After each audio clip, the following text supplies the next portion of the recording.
ఆయా స్థలాల నుండి దేవుని ఆరాధించడానికి ప్రభు దినంలో చేరి వచ్చిన పరిశుద్ధులు ప్రియులైన ప్రతి వారికి క్రీస్తునామంలో వందనాలు సమర్పిస్తున్నాం.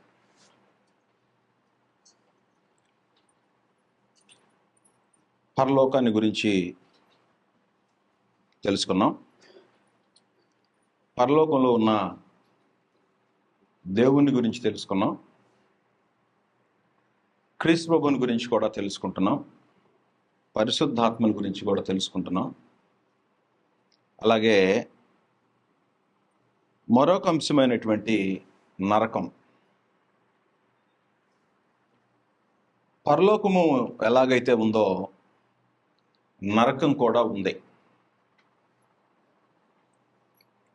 మనుషులు నరకాన్ని గురించి కానీ పరలోకాన్ని గురించి కానీ మనుషులు ఎరగకపోవటం అనేటువంటిది బహుశోచనీయం. ఎరగటం అంటే అర్థం ఏంటంటే విని వదిలేయటం కాదు. పరలోకము ఎంత వైభవంగా ఉంటుందో, ఒకవేళ మనుషులు చనిపోయిన తర్వాత పరలోకంలో ప్రవేశించడానికి అర్హత లేకపోతే నరకానికి వెళ్ళిపోతారు. పరలోకానికి వ్యతిరేకమైంది నరకం. స్కూల్లో పాఠాలు చెప్తారు, అర్థాలు, వ్యతిరేక అర్థాలు, యాంటోనిమ్స్ అండ్ సినానిమ్స్. పరలోకానికి వ్యతిరేక పదం ఏంటది? నరకం. ఈ నరకం ఒకటి ఉంది అని మనుషులు ఎరగాలి. తెలుసుకోవటం వేరు, ఎరగటం వేరు. చెవి గలవాడు వినుగాక అన్నాడు. వినటం అంటే చెవి లోపలికి దూరిపోవాలి. లోపలికి దూరి ఎంత బాగా వెళ్తుందో దాన్ని బట్టి నరకం ఉందని గ్రహించేటువంటి అవకాశం ఉంది. ఎవరు శ్రద్ధగా వినరో వారికి నరకం అంటే తెలియదు. బయటే విని వదిలేయటం కాదు. విన్న సందేశం లోపలికి వెళ్ళాలి. వెళితే లోపలికి వెళ్ళి దాని ఎఫెక్ట్ మనకి ఎలా ఉంటుందో తెలిస్తే దాన్ని వినటం అంటాం. బైబిల్ అంతటిలో ప్రాముఖ్యమైన సంగతి వినటం. కాబట్టి నరకాన్ని గురించి జాగ్రత్తగా ఎవరైనా సరే వింటే ఖచ్చితంగా నరకాన్ని ఎలా తప్పించుకోవాలో ఆలోచన కలిగింది మనిషికి. కాబట్టి మనుషులు మరణాన్ని, భౌతిక సంబంధమైన మరణం, చావు అంటున్నాం, ఈ దేహాన్ని రక్షించుకోవటానికి ప్రయత్నం చేస్తున్నాం. బస్సుకు కానీ రైలుకి కానీ గతంలో మనం అనుకున్నట్టు ఎవరు ఎదురెళ్ళరు. ఎందుకని? చనిపోతామని తెలుసు. దేహం పోయిద్ది, ఈ ప్రాణం పోద్ది అనేటువంటి భయంతో ట్రైన్కి ఎవడో ఎదురెళ్ళడం. కాబట్టి అలాగే నరకం ఒకటి ఉంది. నరకంలో పడిపోయే ప్రమాదం ఉంది. ఎలాంటి వాళ్ళు నరకంలో పడతారో మనుషులకి ఎదిగితే, నరకం అసలు ఎలా ఉంటుందో ఎరిగితే దానిలో పడకుండా ఉండటానికి ప్రయత్నం చేస్తాం. భూమి మీద కనపడుతుంది కాబట్టి రైలు కింద పడ్డాడు, చచ్చిపోయాడు, అర్థమైపోయింది మనకి. అలాగే నరకము ఎలా ఉంటుందో ఒకసారి మనం కానీ ఆలోచన చేస్తే దాన్ని ఎలా తప్పించుకోవాలో, ఎవరు నరకంలోకి వెళతారో, ఎవరు నరకాన్ని తప్పించుకుంటారో ఆలోచన చేయొచ్చు. మొదటిగా నరకము, ఇంగ్లీష్లో హెల్ అన్నారు, గ్రీకులో గేనా అన్నారు, హెబ్రీ భాషలో గెహనోమ్ అన్నారు. అంటే ఎలా ఉంటుందో గ్రంథాన్ని బట్టి మనం ఆలోచన చేస్తాం. ఈ నరకము ఎవరి కోసం సిద్ధపరచబడింది? పరలోకము పరిశుద్ధుల కొరకు సిద్ధపరచబడింది, మానవుల కొరకు సిద్ధపరచబడింది. నరులారా తిరిగి రండి. పరలోకం మానవ జాతి కొరకు సిద్ధపరచబడింది. నరకం ఎవరి కోసం సిద్ధపరచబడింది? పరలోకం మానవుల కొరకు, దేవుని కొరకు, దేవుడు సృజించిన మానవుల కొరకు పరలోకం సృజించబడింది. నరకం ఎవరి కొరకు సృజింపబడింది అంటే మత్తయి సువార్త 25వ అధ్యాయము 41వ వచనంలో నరకము సృజింపబడింది. ఎందుకంటే సిద్ధపరచబడిందట. ఈ సిద్ధపరచబడినటువంటి నరకము 25వ అధ్యాయము 41వ వచనం. 25వ అధ్యాయము 41వ వచనం. అప్పుడైనా ఎడమ వైపున ఉండు వారిని చూచి, శపింపబడిన వారలారా, నన్ను విడిచి అపవాదికిని, అంటే సాతానుకు, వాని దూతలకును సిద్ధపరచబడిన నిత్య అగ్నిలోనికి పోవుడి. నరకానికి మరొక పేరు నిత్య అగ్ని, నిత్య శిక్ష, నిత్య నాశనం. నరకం అంటే నిత్య శిక్ష, నిత్య అగ్ని, నిత్య నాశనం. నిత్య అగ్నిలోనికి పోవుడి. ఎవరితో చెప్తున్నాడు? మానవుల్లో ఎవరైతే దేవుని యొక్క మాటకు విధేయత చూపించకుండా ఈ భూమి మీద తమ పనులు కొనసాగించి చనిపోయారో అలాంటి వారు క్రీస్తు న్యాయపీఠం మీదట ప్రత్యక్షమైనప్పుడు వాళ్ళతో చెప్పబడేటువంటి సందేశం ఏంటంటే, అప్పుడు ఆయన ఎడమ వైపున ఉండు వారిని చూచి, శపింపబడిన వారలారా, నన్ను విడిచి అపవాదికిని వాని దూతలకును సిద్ధపరచబడిన నిత్య అగ్నిలోనికి పోవుడి. ఈ నిత్య అగ్ని నరకము ఎవరి కొరకు సిద్ధపరచబడింది? మానవుల కొరకు అయితే కాదు. ఒకవేళ మానవులు కోరుకొని దేవుణ్ణి వెంబడించకుండా తనను సృజించినటువంటి దేవుణ్ణి వదిలిపెట్టి మోసపరచబడి అపవాది యొక్క స్వాధీనం అయిపోయి అపవాది చర్యల్లో పాల్పంపులు పొంది అపవాది జ్ఞానం చొప్పున భూమి మీద ఎవరు నడుస్తారో అలాంటి వారికి కూడా నరకం. అపవాది కోసం సిద్ధపరిచాడు. ఒకవేళ అపవాదిని వెంబడిస్తే, తన చర్యల్లో వెంబడిస్తే అలాంటి మానవులు కూడా నిత్య నరకాగ్నికి వెళ్ళిపోతారు. కాబట్టి నరకాన్ని సిద్ధపరిచింది అపవాదికి, వాని దూతలకు. వాని దూతలు అంటే ఎవరు? ఆయన్ని అపవాదిని ఎంతమంది అయితే వెంబడిస్తారో అలాంటి వారందరూ అపవాదికి దూతలై ఉంటారు. అబద్ధం, ఎవరు అబద్ధం చెప్తుంటారో వాడు అపవాదికి దూత. ఎవడు పాపాన్ని ప్రేరేపిస్తుంటాడో వాడు అపవాదికి దూత. ఎవడు దేవుని సంకల్పానికి విరోధంగా ఉంటాడో వాడు అపవాదికి దూత. కాబట్టి అపవాదికి వాని దూతలు. వాని దూతలు అంటే వాని వెంబడించేటువంటి మానవ జాతిలో ఉండే వారందరికి కూడా నిత్య అగ్ని నరకం ఉంది. ఎలా ఉంటుంది ఈ నరకం? నరకం పాత నిబంధన గ్రంథంలో పాతాళము అనేటువంటి ఒక సబ్జెక్ట్ ఉంది. అది నెక్స్ట్ టైం మాట్లాడతాను. నేను ప్రస్తుతానికి నరకాన్ని గురించి మాట్లాడుతున్నా. యెషయా గ్రంథం 14వ అధ్యాయం 15వ వచనంలో, నీవు పాతాళమునకు నరకములో ఒక మూలకు త్రోయబడితివే అన్నాడు. పాతాళం అనేది నరకంలో ఒక పార్ట్, ఒక మూల అన్నాడు. Yet you shall be brought down to hell, to the side of the pit. అంటే నరకంలో ఒక పక్కన ఒక చిన్న గోతి మూల ఒకటి ఉంది, అందులో పాతాళం. కాబట్టి నరకంలో ఒక మూల పాతాళము. ఆ మూలలో ఉన్న వాళ్ళని తెచ్చి ఏం చేస్తాడంటే అగ్నిగంధకాలతో మండే గుండంలో, అంటే రెండు దాదాపుగా బాధాకరమైన స్థలాలే. మొట్టమొదటిగా నరకం ఎలాగుంటుందో చూస్తాం మనం ఈరోజు. నరకం ఎలా ఉంటుంది అని అంటే నిత్య అగ్ని అన్నాడు. నిత్య అగ్ని. మత్తయి సువార్త 18వ అధ్యాయము 8-9 వచనాల్లో, మత్తయి సువార్త 18వ అధ్యాయము 8-9 వచనాలు. కాగా నీ చెయ్యి అయినను నీ పాదమైనను నిన్ను అభ్యంతరపరిచిన ఎడల దాన్ని నరికి నీ యొద్ద నుండి పారవేయము.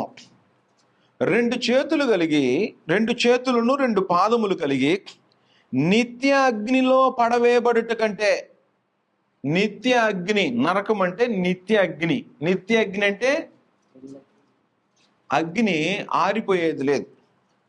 మార్క్స్ వార్త 9వ అధ్యాయము 48వ వచనంలో, నరకమున వారి పురుగు చావదో, అగ్ని ఆరదో. నరకమున స్థితి ఎలా ఉంటుంది? వారి పురుగు చావదు. వారి పురుగు చావదంటే చనిపోడు మానవుడు. నరకమున వాని పురుగు చావదు అంటే మనిషి చావడో. ఆత్మకు చావులేదు. నరుని యొక్క దేహానికే చావుంది, కానీ లోపల ఉన్నాడే ఆత్మ, దేవుడు నిర్మించినటువంటి మానవుని నేలమంటితో నరుని నిర్మించి వాని నాసికారంధ్రములో జీవవాయువును ఊదగా నరుడు జీవాత్మాయనని ఆదికాండం 2వ అధ్యాయంలో చెప్పాడే. జీవముతో కూడిన ఆత్మనిచ్చాడు. ఈ జీవాన్ని ఎవరైతే పోగొట్టుకుంటారో ఆ ఆత్మ నిత్య అగ్నిలోనికి పడవేయబడతాడు. ప్రాణాన్ని కాపాడుకుంటే, ప్రాణం పోకుండా ఉంటే భూమి మీద బ్రతుకుతాడు మనిషి. ప్రాణం పోతే భూమి మీద ఉండడేక. ఒకవేళ ఎవరు పారేయకపోయినా ఈ దేహాన్ని పురుగులు తినేస్తాయి. ఇది ప్రాణం. జీవం లేకుండా చనిపోయినటువంటి వాళ్ళు నిత్యజ్ఞంలోకి వెళ్ళిపోతారు. కాబట్టి ప్రాణం లేకుండా వెళ్ళిపోయేటువంటి వారు, ప్రాణం లేకపోతే భూమి మీద నుంచి తీసేస్తాడు. ఆత్మకు జీవం లేని వారు నిత్య అగ్ని. ఎవరికి? ఆత్మకు. నిత్య అగ్నిలో పడవేయబడుట అన్నాడు. 18వ వచనంలో, నీ కన్ను నిన్ను అభ్యంతరపరిచిన ఎడల దాన్ని పెరికి నీ వద్ద నుండి పారవేయమ. 2 కన్నులు కలిగి అగ్ని గల నరకములో అన్నాడు. నరకములో ఏముంటుంది? అగ్ని ఉంటుంది. నిత్య అగ్ని గల నరకములో. కాబట్టి నరకంలో అగ్ని మాత్రమే ఉంటుంది. దాంతో ఇంకేం కలిపి ఉంటుందంటే గంధకాలు కలిగి ఉంటాయి. అగ్ని గంధకాలతో మండే గుండము. ఏంటిది? అగ్ని గంధకాలతో మండే గుండము అన్నాడు ప్రకటన గ్రంథం. దీని పేరు ఏం చెప్పాడంటే 2వ మరణం అన్నాడు. ఇది 2వ మరణం. ఈ 2వ మరణంలో అగ్ని గంధకాలతో మండే గుండంలో పడవేయబడుదురు. ఇది 2వ మరణం. నరకము అంటే 2వ మరణం. మొదటి మరణం దేహానికి సంబంధించిన మరణం. 2వ మరణం అగ్ని గంధకాలతో మండే గుండము. ప్రకటన గ్రంథం 21వ అధ్యాయము 8వ వచనం. పిరికివారును, అవిశ్వాసులను, అసహ్యులను, నరహంతకులను, వ్యభిచారులను, మాంత్రికులను, విగ్రహారాధకులను, అబద్ధికులందరూ అగ్ని గంధకములతో మండు గుండము. నిత్య అగ్ని గంధకాలతో మండే గుండం. ఇది గుండం. సుడిగుండం చూశారు కదా భూమి మీద. సుడిగుండంలో పడితే ఏమైంది? సముద్రంలో తుఫాను వచ్చినప్పుడు, సుడిగుండంలో వచ్చిందంటే, తుఫాను వచ్చినప్పుడు సముద్రంలో పెద్ద సుడిగుండం వచ్చింది. తెలుసా మీకు? తుఫాను భూమి మీద వస్తుందంటే, గాలి వీస్తుందంటే అర్థం ఏంటంటే సముద్రం లోపల పెద్ద సుడిగుండం వచ్చింది. అది తిప్పుతూ ఉంటే, అది లాగుతుంటే గాలి ఎంత స్పీడ్ తిరిగిద్దో, ఫ్యాన్ ఎంత స్పీడ్ తిరిగిద్దో గాలి అంత ఎక్కువ కొట్టింది. అంతే కదా? ఎండాకాలం ఫ్యాన్ ఏం చేస్తుంటాం? ఎక్కువ స్పీడ్ పెడుతుంటాం, గాలి ఎక్కువ కావాలని. ఈ సుడిగుండం, ఈ గుండం ఎంత బాగా తిరిగిద్దో తుఫాను యొక్క తీవ్రత అంత ఉంటుంది. అది సముద్రంలో పడింది. నీళ్లు తిరుగుతూ ఉంటే లాగుతూ ఉంటుంది గాలి. లాగితే ఎప్పుడైనా చూడండి, గాలి సముద్రం వైపుకి వెళ్తుంటుంది, సముద్రం వైపు లాగుద్ది. ఆ సుడిగుండము గాలి కొడుతుంటే తుఫాను మనుషులు లాక్కెళ్ళిపోయి, దగ్గరుంటే లాగి లోపలేసేసి. అందుకని వేటకు వెళ్ళే వాళ్ళని తుఫాను వచ్చే సమయంలో సముద్రంలోకి వెళ్ళొద్దు అంటాడు. వెళితే ఏం జరిగింది? ఆ గుండంలో పడిపోతాడు, మరణం వచ్చేసి. ఇదే గుండం అగ్ని గంధకాలతో మండే గుండం. ఇది గంధకం చూసారా? చూసిన వాళ్ళు చేతులు ఎత్తండి. దీపావళిని భారతదేశంలో ఒక పండుగ చేస్తారు. దానికి మంట ఎక్కువ రావటానికి గంధకాన్ని కలుపుతారు. ఆ పేల్చేటువంటి టపాకాయలకి గంధకం. అప్పుడప్పుడు ఏం చేస్తుంటారంటే ఒక రూములో పెట్టి గంధకాన్ని పెట్టి తయారు చేస్తుంటారు. ఒక్కరు నిప్పురం అవ్వబడింది అనుకో, వాళ్ళు కూడా పేలిపోతారు, కాలిపోతారు. గంధకం వెంటనే మండిపోతుంది. గంధకం యొక్క స్వభావం ఎలాగుంటుందంటే మంట తీవ్రతను చేసేసి, అందుకని దానిలో ఆ పేలేటువంటి టపాసుల్లో గంధకం వేస్తారు. గంధకం వేస్తే మంట తీవ్రత ఎక్కువ ఉంటుంది. అందుకని వాటిని తయారు చేసేటువంటి వాళ్ళు చాలా జాగ్రత్తగా ఉంటారు. అగ్ని గంధకాలతో మండే గుండం అది, అగ్నిగుండం. ఈ అగ్నిగుండం మంట దేంతో కలిపి ఉంటుంది? అగ్ని గంధకాలతో మండే గుండం ఒకటి ఉంది, తయారు చేసి పెట్టాడు దేవుడు. ఎవరికి? అబద్ధికులకి. అపవాది వాడు నరహంతకులకి. నరహంతకుడు అపవాది, నరహంతకుడు. కొండేలు చెప్పేవాడు, అబద్ధాలు చెప్పాడు. అబద్ధమును అబద్ధానికి జనకుడినే ఉన్నాడు. కాబట్టి అలాంటి వారి కోసం, అలాంటి వారు అగ్ని గంధకాలతో మండే గుండంలో పాలు పంపులు పొందడానికి దేవుడు నరకం అనే దాన్ని ఒకటి ఏర్పాటు చేశాడు. నరకం అంటే అగ్ని గంధకములతో మండే గుండం. ఈ గుండములో పాలు పొందుదురు. ఇదేమైనా విందా పాలు పంపులు పొందటానికి? విందులో పాలు పంపులు పొందితే ఎట్లా ఉంటుంది? ఆనందం ఉంటుంది. ఆనందం. విందులోకి వెళ్ళేవాడికి ఎలా ఉంటుంది? మంచి బట్టలు వేసుకొని ఆనందంగా వెళ్ళిపోతుంటాడు విందులో పాలు పంపులు పొందేవాడు. గొర్రె పిల్ల పెండ్లి విందులో పాలు పంపులు పొందేవాళ్ళు ఆనందంగా వెళ్తుంటారు. ఈ అగ్ని గంధకాలతో మండే గుండంలో పాలు పొందేటువంటి వాళ్ళు, ఇది రెండవ మరణం. ఈ రెండవ మరణం నరకం.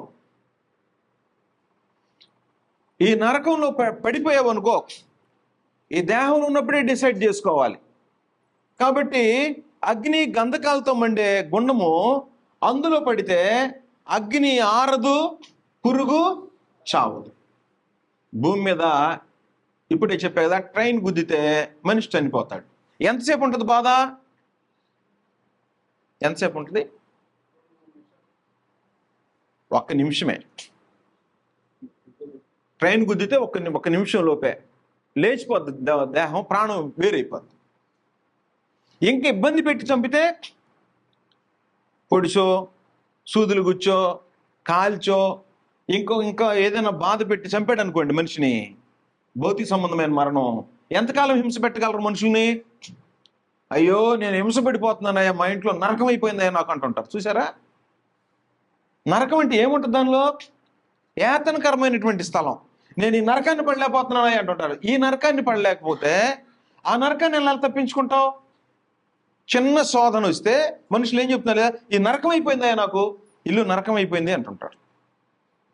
ఈ చిన్న శోధననే తప్పించుకోకపోతే, అంటే ఈ చిన్న శోధనని జయించకపోతే నరకంలో ఏం చేయగలవు?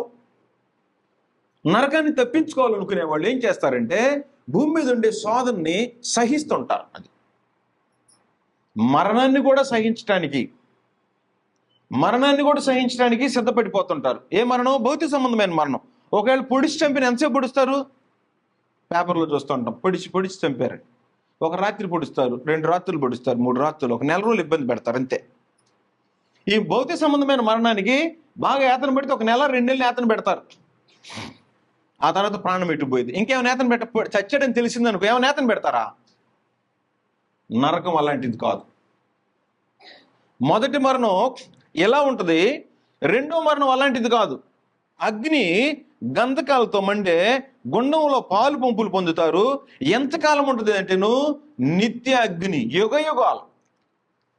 ప్రకటన గ్రంథం 14వ అధ్యాయం. ప్రకటన గ్రంథం 14వ అధ్యాయము 10వ వచనం.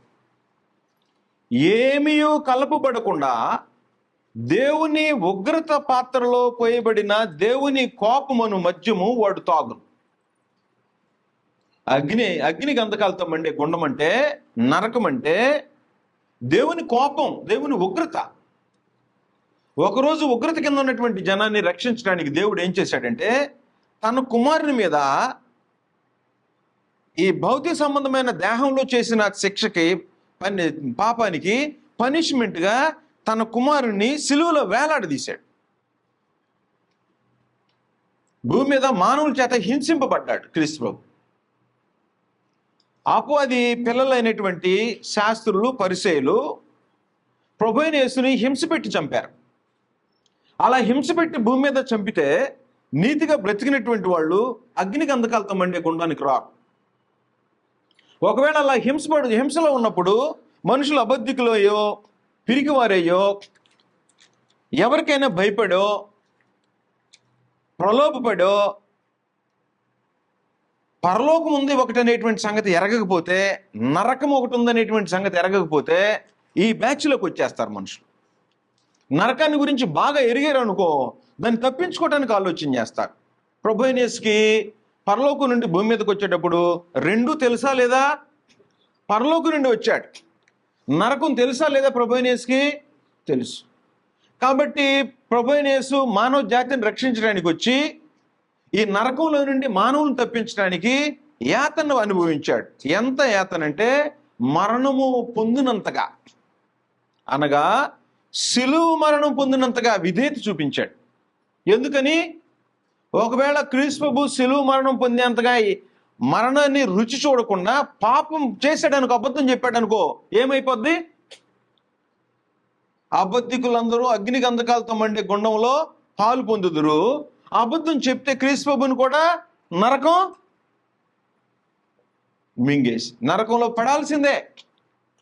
కాబట్టి నరకంలో పడకుండా ఉండాలంటే ఏం చేయాలి? క్రీస్తు ప్రభుని చూస్తుండాలా. అది క్రీస్తు ప్రభుని చూస్తూ అలాగ బ్రతకటానికి పాపం మీద పోరాటం చేసినటువంటి వాళ్ళకి నరకం ఉండదు. అలా కాకుండా అపవాది బంధకాల్లో ఉండేటువంటి వాళ్ళు, అపవాది ఆలోచనలతో బ్రతికేటువంటి వాళ్ళు ఏం చేస్తాడట? దేవుడు ఈ భూమి మీద నీకు కాలం అంత ఇచ్చిన తర్వాత, ఆ కాలం అయిపోయిన తర్వాత తన ఉగ్రతను చూపిస్తాడు. దేవుని కృపను చూపించేటువంటి దేవుడు నీ మరణం అయిన తర్వాత నీకు న్యాయంగా తూచి ఉగ్రత ఇస్తాడు. న్యాయమైన ఉగ్రత దినమందు పనిష్మెంట్ ఇస్తాడు. ఏం చేస్తాడట?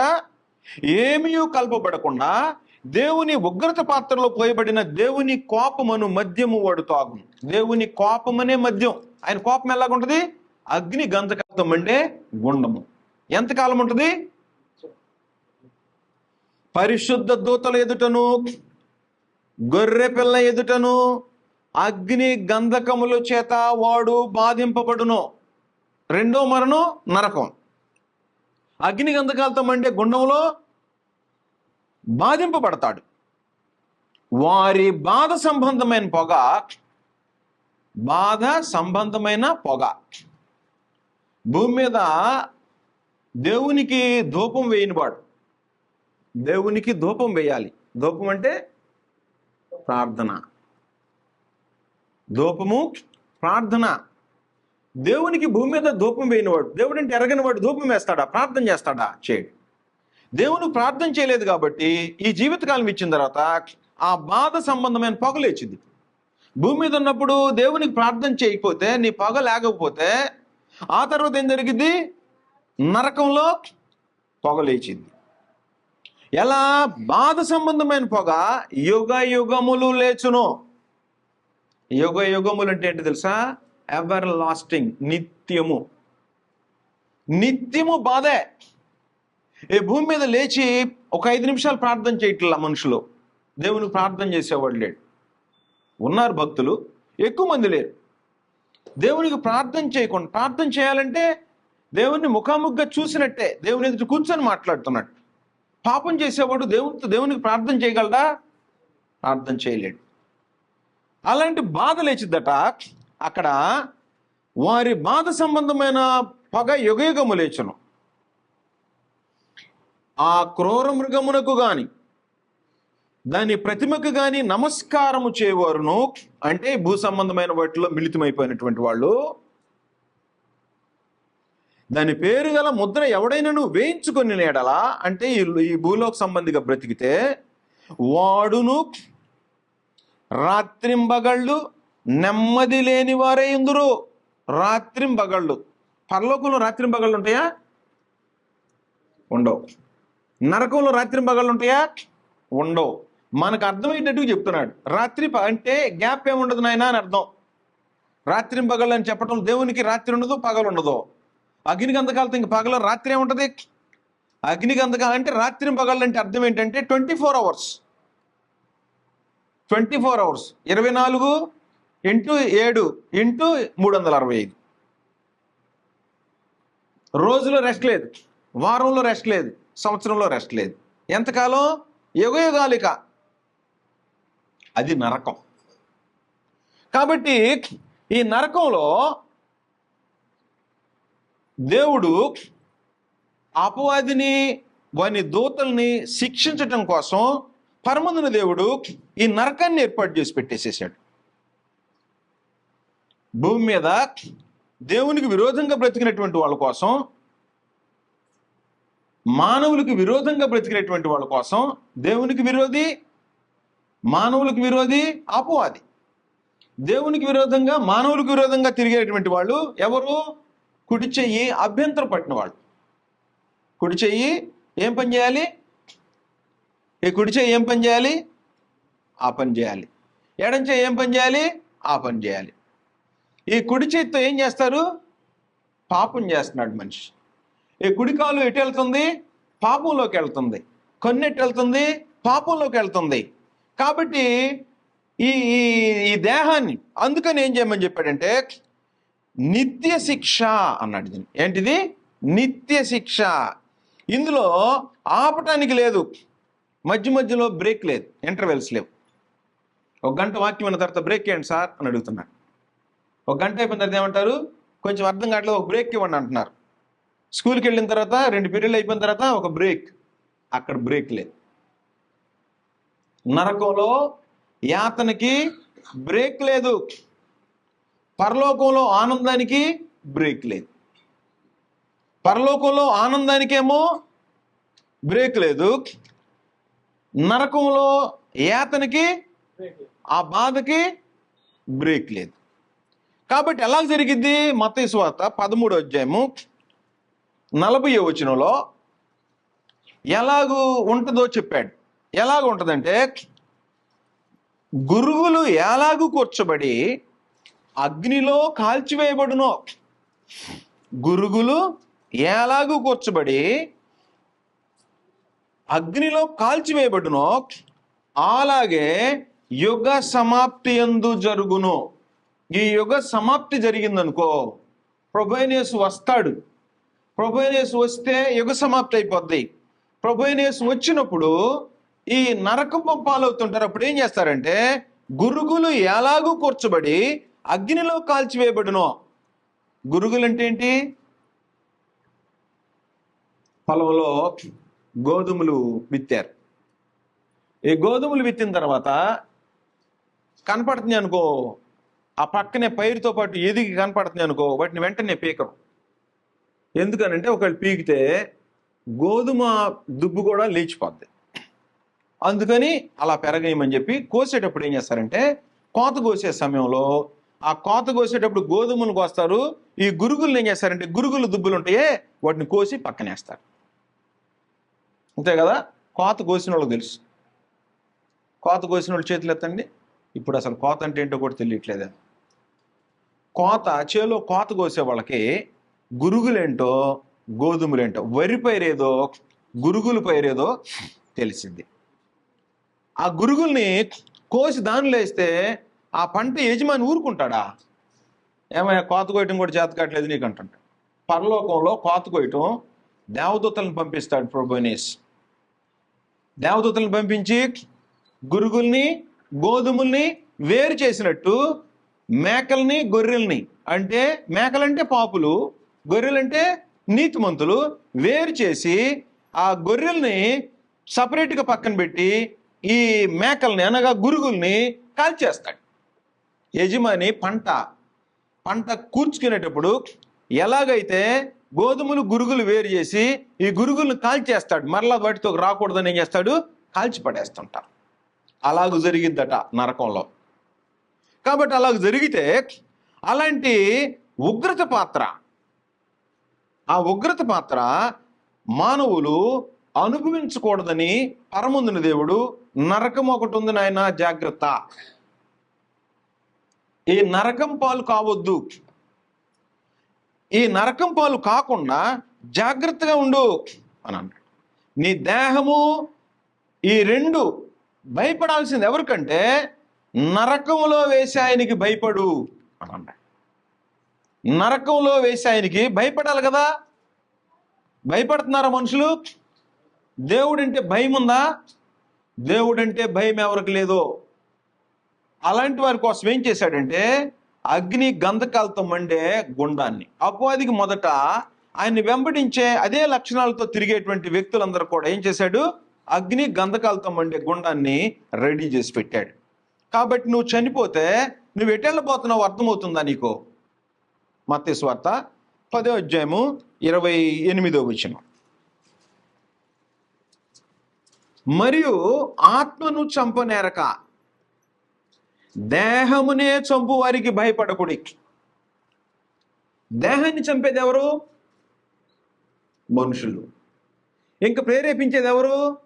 అపవాది. అపవాది చంపడు, మనుషుల్ని ప్రేరేపిస్తాడు. అరే రైలు కింద పడి చచ్చిపోరా అంటుంటాడు. ఏమంటుంటాడు? మనుషుల్ని ప్రేరేపిస్తాడు. ఆయన్ని కత్తి తీసుకొని పొడిచి చంపారా అంటుంటాడు. అపవాది చంపడు, ప్రేరేపిస్తుంటాడు. ఒకవేళ ఎంతవరకు చేయగలుగుతాడు? అపవాది ప్రేరేపించి దేహాన్ని చంపే వరకు మాత్రమే. దేహం వరకే.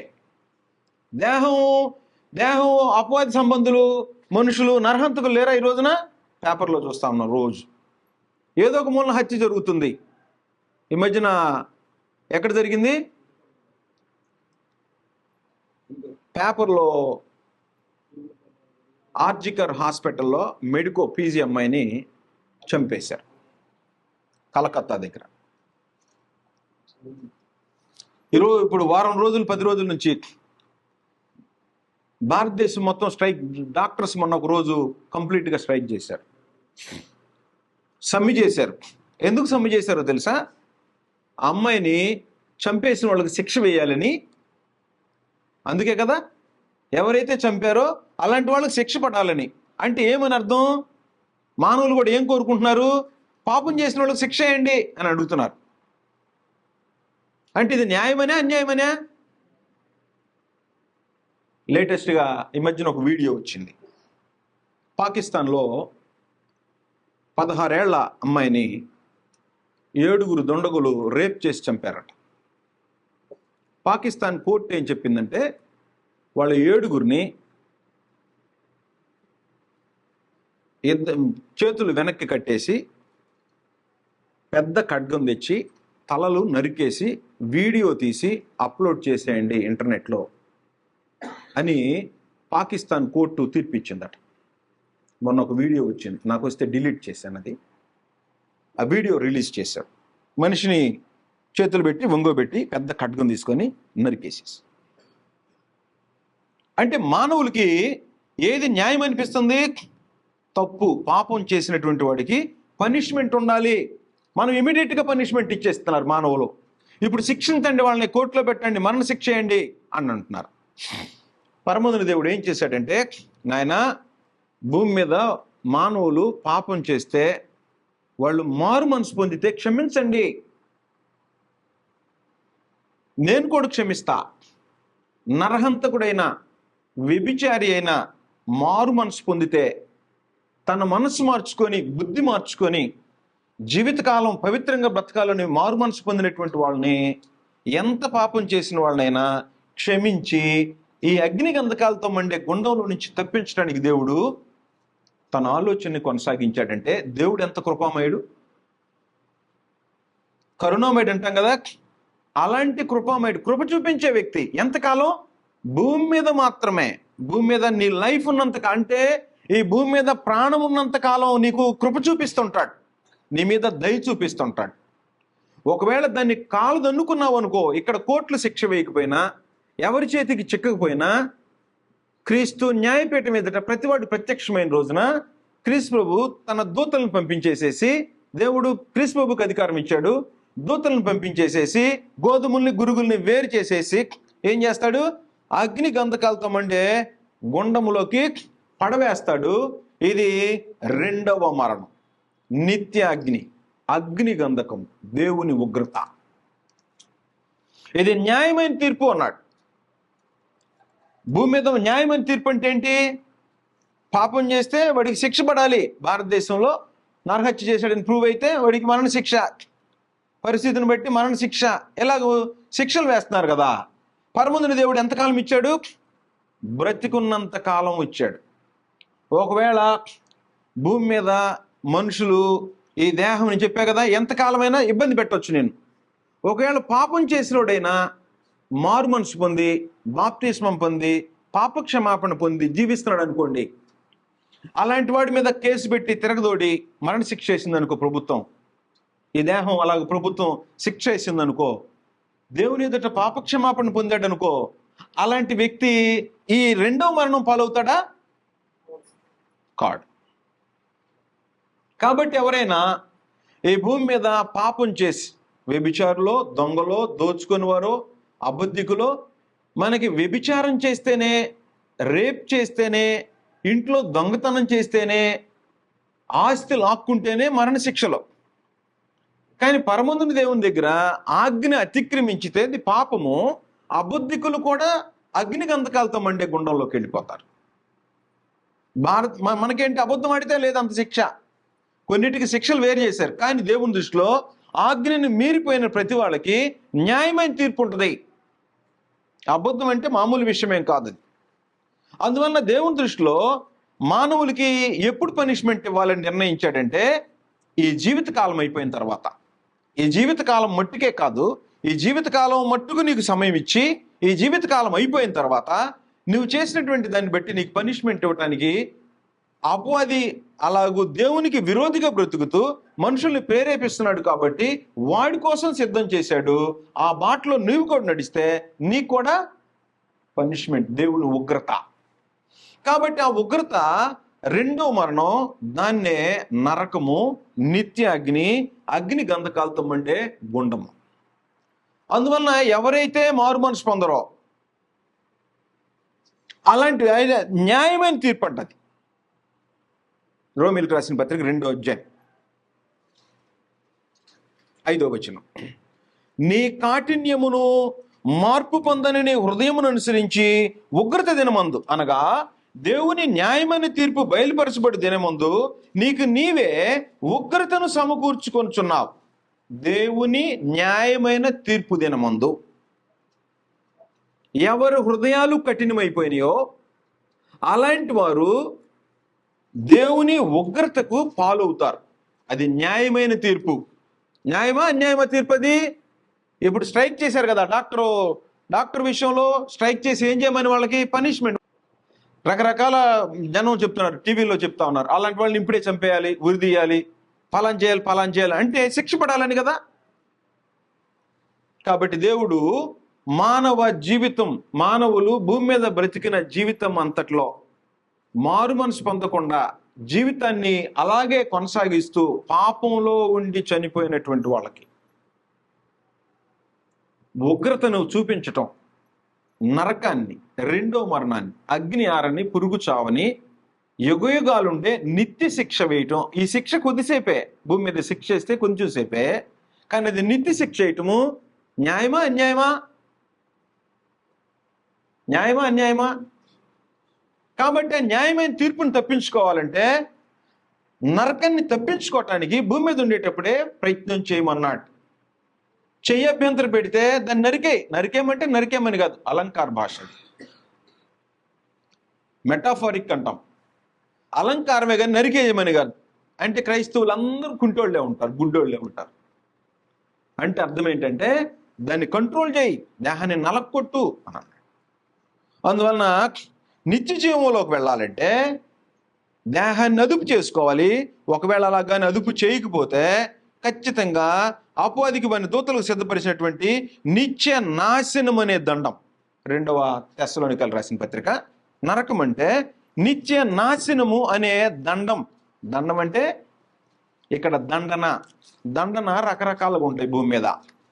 టీచర్స్ ఏం చేస్తారు? బెత్తంతో కొడతారు. అంతే కదా. టీచర్స్ ఏం చేస్తారు? బెత్తం. తల్లిదండ్రులు ఏం చేస్తుంటారు? బిడ్డల్ని శిక్షిస్తుంటారు. అందుకని ఏం చెప్తున్నాడంటే పాత నిబంధన గ్రంథంలో, తండ్రి శిక్షించిన కుమారుడు జ్ఞానము గలవాడు, బెత్తము వాడని తండ్రి తన కుమారునికి విరోధి. బెత్తము వాడిని ఎడల వాని ఆత్మను పాతాళములోకి వెళ్లకుండా కాపాడేదవు అన్నాడు. కాబట్టి బిడ్డల యొక్క దేహము కంట్రోల్లో, డిసిప్లిన్లో ఉండాలి అని అంటే, ఈ దేహం పాపం చేయకుండా ఉండాలంటే ఏం వాడాలి? దండన. ఈ దండన కర్ర వరకే అయితే, కొంతమంది బిడ్డలు మేము అసలు కొట్టమండి, మా అబ్బాయిని నరకానికి పంపిస్తున్నాం అంతే. పాతాళానికి పోవటానికి, చనిపోయిన వెంటనే వెళ్ళేది పాతాళం, ఆ తర్వాత నరకం, తీర్పు జరిగినప్పుడు నరకం. కాబట్టి నీ బిడ్డని పాతాళపు వశం చేయటానికి, నరక వశం చేయటానికి బిడ్డని ఇప్పుడు కొట్టకుండా ఉంటున్నావు, మందలించో. దండన లేదు. గారాబం చేసేటువంటి వాళ్ళు దేవునికి విరోధులు. మీ బిడ్డల్ని గారాబం చేసి అదుపు చేయకుండా క్రమశిక్షణలో పెట్టట్లేదని అంటే దేవునికి విరోధివి అంతే. కాబట్టి దేవునికి విరోధంగా భూమి మీద నువ్వు బ్రతుకుతూ నీ బిడ్డని తప్పు చేస్తుండేవాళ్ళు, దేహాన్ని ఇష్టం వచ్చినట్టు నడిపేటువంటి వాళ్ళు ఎక్కువ మంది తల్లిదండ్రులు బిడ్డలను కంట్రోల్ చేయలేరు. తను కంట్రోల్గా ఉంటే బిడ్డలను కంట్రోల్గా ఉంచగలడు, తను కంట్రోల్గా ఉండకపోతే వదిలేస్తాడు. తను చేసే పనులకు అడ్డం రాకుండా ఉండాలంటే ఏం చేయాలి? ఆయన కూడా వదిలిపెట్టేయాలి. బిడ్డలను వదిలిపెట్టేశారు. ఎందుకు వదిలిపెడుతున్నారు? వాళ్ళు చేసేటువంటి వాటిని బిడ్డలు పట్టించుకోకుండా ఉండాలని వదిలేసేటువంటి జనం ఉన్నారు. హెబ్రీయులకు రాసిన పత్రికలో పరమందున దేవుడు ఏం చెప్తున్నాడంటే 12వ అధ్యాయం 7వ వచనం, శిక్షా ఫలము పొందుటకై మీరు సహించుచున్నారు, దేవుడు కుమారులనుగా మిమ్మల్ని చూచుచున్నాడు, తండ్రి శిక్షింపని కుమారుడెవడో. అందుచేత మనం ప్రభు బల్ల పాలు పంపులు పొందేటప్పుడు ఏం చేస్తున్నాము? ప్రభువు చేత శిక్షింపబడుచున్నాం అన్నాడు. ప్రతివాడు తను పరీక్షించుకొని వాళ్ళను అలాగ చేసే రొట్టెని తినాలి అని మాట్లాడుతూ ఏం చేస్తున్నాము? ప్రభువు చేత శిక్షింపబడుతున్నాము అంటే అర్థం ఏంటి? ప్రభువు చేత కర్ర తీసుకొని కొడుతున్నాడా? ఏం చేస్తున్నాడు? 32వ వచనం, 1 కొరింథీ 11:32, 31. అయితే మనల్ని మనమే విమర్శించుకునే ఎడల తీర్పు పొందకపోదాం. మనము తీర్పు పొందిన ఎడల లోకముతో పాటు మనం శిక్షావిధి కలుపుకుంటున్నట్లు, నరకంలోకి వెళ్ళకుండానట్లు ప్రభువు చేత శిక్షింపబడుచున్నాం. ప్రభువు చేత శిక్షింపబడుతున్నాం అంటే అర్థం ఏంటంటే, అపోస్తుల బోధ ప్రకారము జీవితాన్ని కొనసాగించడానికి క్రమం చేసుకుంటున్నాం. నీకు నీవే అన్నాడు కదా, నీకు నీవే ఏం చేయాలి? విమర్శించుకోవాలి. ప్రభు బోధ అది శిక్షించే బోధ. అంటే శిక్షించడం ఏంటి? క్రమం చేసేటువంటిది. తండ్రి ప్రేమిస్తే తండ్రి శిక్షిస్తాడు. ఏం చెప్తున్నాడు? తండ్రి శిక్షింపని కుమారుడెవడు? కుమారులైన వారందరూ శిక్షల పాలు పంపులు పొందుతున్నారు, మీరు పొందని ఎడల దుర్బీజులే గాని కుమారులు కారు. మరియు శరీర సంబంధులైన తండ్రులు మనకు శిక్షకులైండిరి, వారి యందు భయభక్తులు కలిగి అట్లయితే ఆత్మలకు తండ్రి అయిన వానికి మరి ఎక్కువగా లోబడి బ్రతుకుచుండవలెను కదా. వారు కొన్ని దినముల మట్టుకు తమకు ఇష్టం వచ్చినట్టు మనల్ని శిక్షించరు గాని మనము తన పరిశుద్ధతలో పాలు పొందులు పొందవలని మన మేలు కొరకే ఆయన శిక్షించుచున్నాడు. మరియు ప్రస్తుతమందు సమస్త శిక్షయు దుఃఖకరముగా కనబడునే గాని సంతోషకరముగా కనబడదు. అయినను దాని యందు అభ్యాసము కలిగిన వారికి అది నీతి అను సమాధానకరమైన ఫలమిచ్చును. అపోస్తుల బోధ చేత, అపోస్తుల బోధ అనే కర్ర చేత, అపోస్తుల బోధ అనే ఒక కర్ర, ఈ అపోస్తుల బోధ ప్రకారం ఎవరికి వాళ్ళు సువార్తికుడు హెచ్చరించాలి, దాని ప్రకారం జీవించాలి, బిడ్డల్ని తండ్రులు శిక్షించాలి, క్రమశిక్షణలో పెట్టాలి. అలాంటి వారు నిత్యాగ్ని దండంలోకి పోకుండా ఉంటారు. అందువలన పరమందున దేవుడు ఏం చేస్తాడంటే పరలోకానికి వచ్చేటువంటి జనానికి అపవాదితో సంబంధం లేకుండా జీవించాలని కోరుకుంటున్నాడు. అపవాదికి వాని దూతలకు సిద్ధపరచబడినటువంటి నిత్య అగ్ని నరకంలో పడవేయబట్టు కంటే నీ కన్నో కాలో లేకుండా బిడ్డకి ఒక గట్టి దెబ్బ ఒకటి వేసావనుకో ఏమైంది? ఎందుకయ్యా గుడ్డును బదినట్టు పోతున్నావు అంటుంటారు. నరకంలో పోకుండా ఉండాలి, ఏ నరక వశం కాకుండా ఉండాలని ఏ తల్లిదండ్రులు అయితే కోరుకుంటారో బిడ్డల్ని చిన్నప్పటి నుంచి శిక్షిస్తారు. బిడ్డలు చిన్నప్పుడు శిక్షకు పాత్రుడు కాకపోతే ఏం జరుగుద్ది? మాకు చిన్నప్పుడు ఒక స్టోరీ చెప్పేవాళ్ళు.